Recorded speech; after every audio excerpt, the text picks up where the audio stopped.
আসসালামু আলাইকুম, সবাই কেমন আছেন? আশা করি সবাই অনেক অনেক ভালো আছেন। আবারও চলে এলাম নতুন একটি রেসিপি নিয়ে। আজকের রেসিপি হলো গমের খুঁত দিয়ে মজাদার একটি রেসিপি, ছোটোবেলাকার। এই রেসিপিটা একবার বানিয়ে দেখবেন, খেতে খুবই ভালো লাগবে। এখানে আমি গমের খুঁত নিয়েছি, নিয়ে একটা কড়াইতে ভালো করে একটু ভেজে নেব। দেখুন ভাজাটা আমার রেডি হয়ে এসেছে।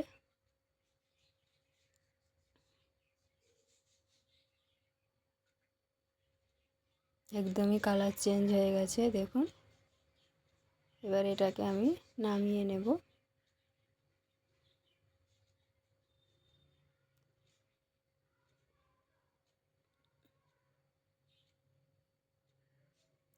নামিয়ে এটা আবারও কড়াটা বসিয়ে দিলাম, দিয়ে ওর মধ্যে আমি পানি দিয়ে দেব।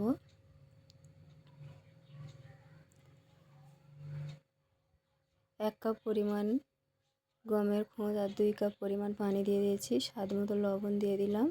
আর এটাকে আমি ভালো করে ভাজা করার পরে ধুয়ে নিয়েছি, নিয়ে এর মধ্যে দিয়ে দিলাম, পানির মধ্যে দিয়ে ভালো করে ফুটিয়ে নেব।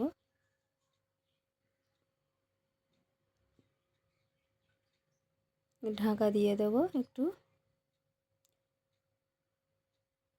দেখুন ভিতর থেকে ফুটে উঠেছে একদমই। এবারে এর মধ্যে আমি চিনি অ্যাড করে দেব। একটু নেড়ে চেড়ে দিলাম, দিয়ে এবারে এর মধ্যে আমি 3 চামচ পরিমাণ চিনি দিয়ে দেব। মিষ্টিটা আপনাদের পছন্দ মতো আপনারা এখানে আমি 3 চামচ পরিমাণ চিনি দিয়ে দিলাম। আর আপনারা চাইলে এখানে দুধও অ্যাড করতে পারেন, গুঁড়ো দুধ বা এমনি দুধ, প্যাকেট দুধ, যে কোনো দুধের সঙ্গে দিলে আরও টেস্টটা ভালো আসবে। আর দিয়ে দেবো অল্প করে এলাইচির গুঁড়ো।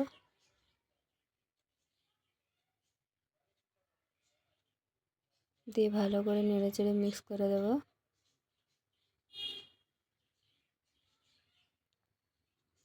দিয়ে আবারও ঢেকে দিচ্ছি ঢাকা দিয়ে।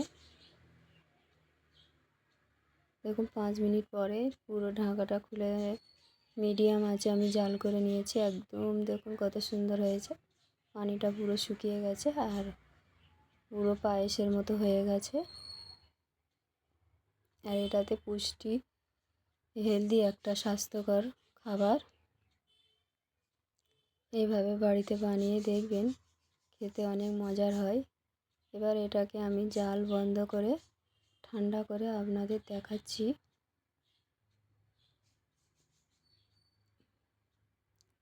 এবারে আমি একটু আপনাদের একটা প্লেটে তুলে দেখাচ্ছি কেমন হয়েছে দেখুন।